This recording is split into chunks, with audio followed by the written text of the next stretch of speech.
सुप्रभात प्यारे बच्चों।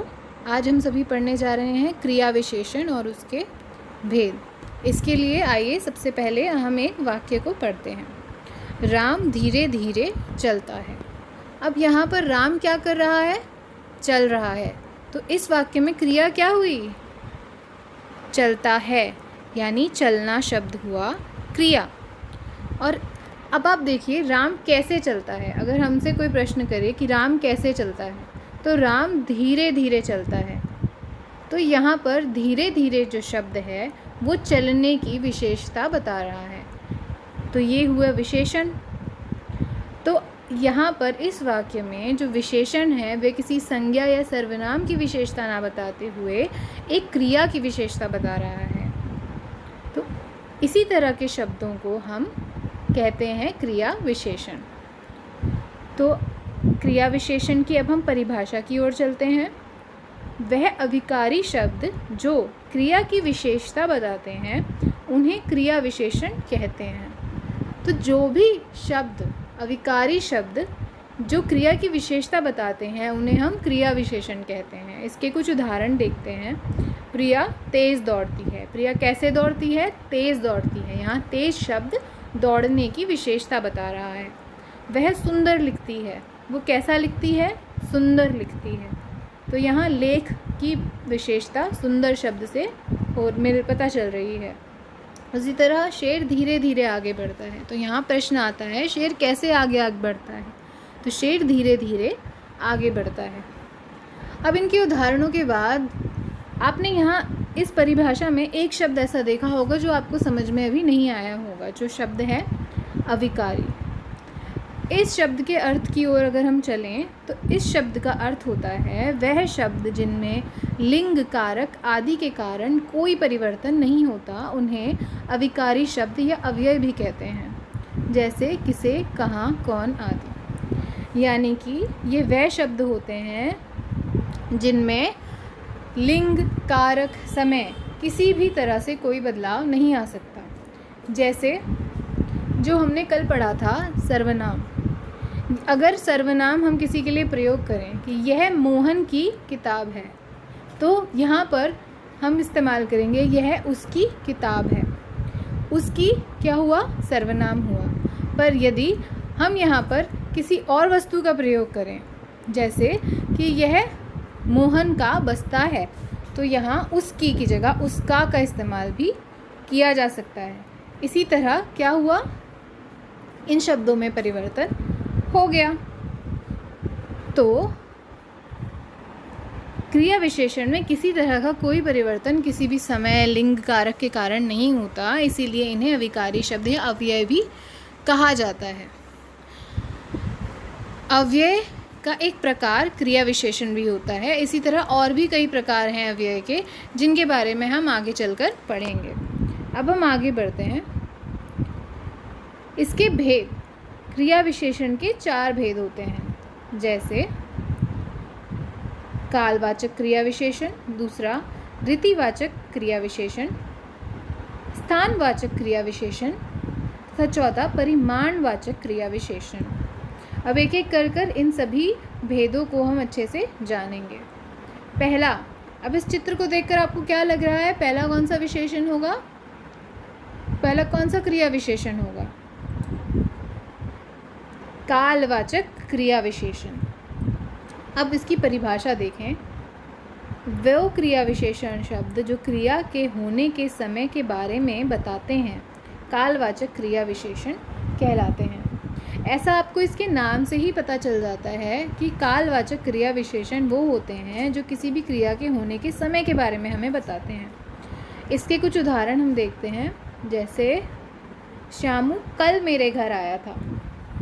परसों बरसात होगी। मैंने सुबह खाना खाया था। मैं शाम को खेलता हूँ। मैं दोपहर में स्कूल से लौटता हूँ। यहाँ पर देखिए जो भी शब्द हमें क्रिया की विशेषता बता रहे हैं वह उसके समय के बारे में बता रहे हैं। शामू कल मेरे घर आया था। कब घर आया था? कल घर आया था। परसों बरसात होगी। कब बरसात होगी? परसों बरसात होगी। तो यहाँ पर क्रिया के समय के बारे में जानकारी मिल रही है। तो जो शब्द इस तरीके से हमें समय के क्रिया के होने के समय के बारे में हमें बताएं वह कालवाचक क्रिया विशेषण कहलाएंगे। अब आगे बढ़ते हैं। क्रिया विशेषण का दूसरा भेद रीतिवाचक क्रिया विशेषण। इसकी परिभाषा की ओर चलते हैं। ऐसे क्रिया विशेषण शब्द जो किसी क्रिया के होने की विधि या तरीके का बोध कराते हैं वह शब्द रीतिवाचक क्रिया विशेषण कहलाते हैं। अब पहले इसके उदाहरण देखते हैं, फिर हम इसे समझेंगे। उदाहरण जैसे सुरेश ध्यान से चलता है। सुरेश कैसे चलता है? ध्यान से चलता है। वह फटाफट खाता है। कैसे खाता है? फटाफट खाता है। नरेंद्र ध्यानपूर्वक पढ़ाई करता है। अमित गलत चाल चलता है।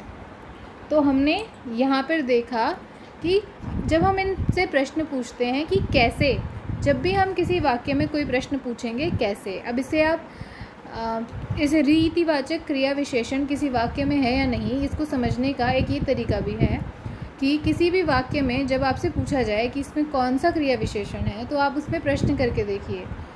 अभी अगर आप इसमें प्रश्न करेंगे कैसे, सुरेश कैसे चलता है, तो यदि आपको उसका उत्तर कैसे से मिले तो वो हमेशा रीतिवाचक क्रिया विशेषण ही होगा।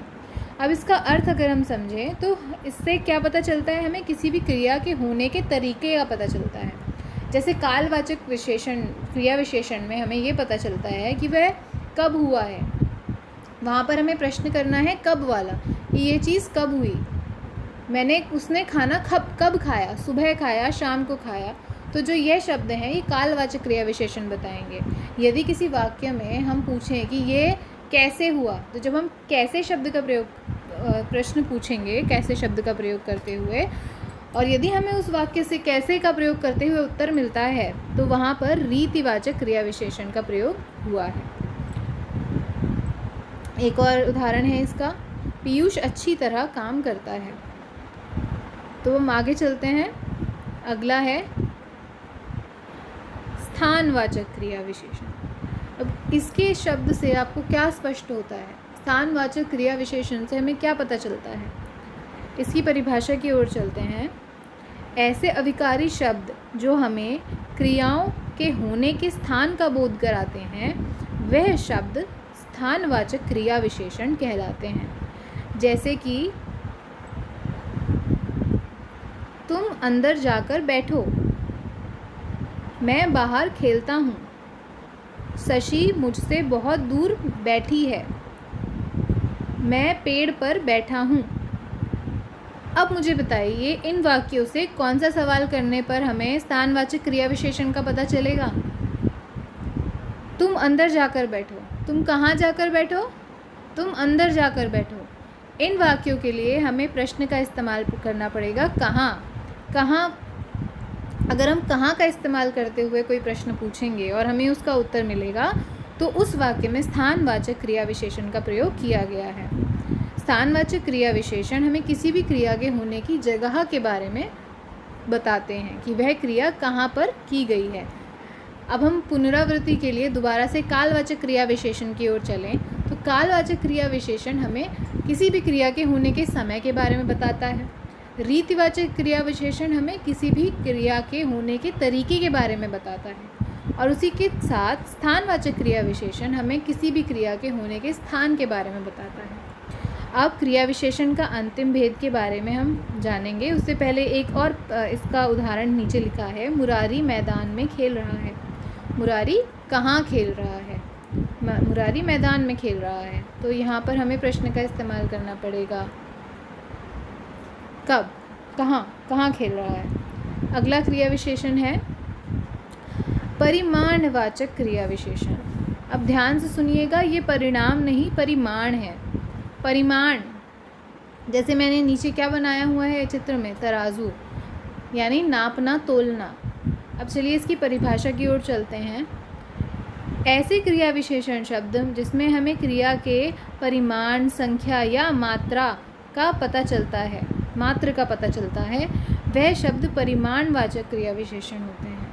यानी जब भी हमें किसी शब्द से क्रिया के माप तोल का पता चलता है, उसके वो कितना है, उसका भार कितना है, उसका पता चलता है, वो क्रिया विशेषण परिमाणवाचक क्रिया विशेषण होते हैं। इनके उदाहरण हम देखते हैं।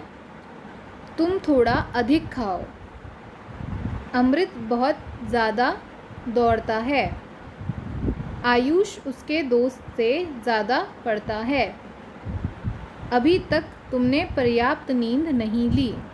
अब यहाँ पर हमें क्या पता चल रहा है? क्रिया की मात्रा के बारे में पता चल रहा है। यानी यहाँ पर हम कौन सा प्रश्न करेंगे? कितना, कितनी। ठीक है, कितना और कितनी। अब दोबारा से पुनरावृत्ति करें तो हम जो है, सबसे पहला था कालवाचक क्रिया विशेषण। उसमें हम कौन से प्रश्न शब्द का प्रयोग करेंगे? कब। और जो दूसरा था हमारा रीतिवाचक क्रिया विशेषण, उसमें हम कौन से शब्द का प्रयोग करेंगे प्रश्न पूछने के लिए वाक्य में? कैसे। स्थानवाचक में कहाँ और परिमाणवाचक में कितना। तो जब भी हमें किसी वाक्य में पता लगाना हो कि कौन सा क्रिया विशेषण है, तो हम उस वाक्य में प्रश्न बनाकर देखेंगे, जिससे कि हमें पता चलेगा कि कौन सा क्रिया विशेषण का प्रयोग किया गया है। तो हम देखते हैं अभ्यास कार्य।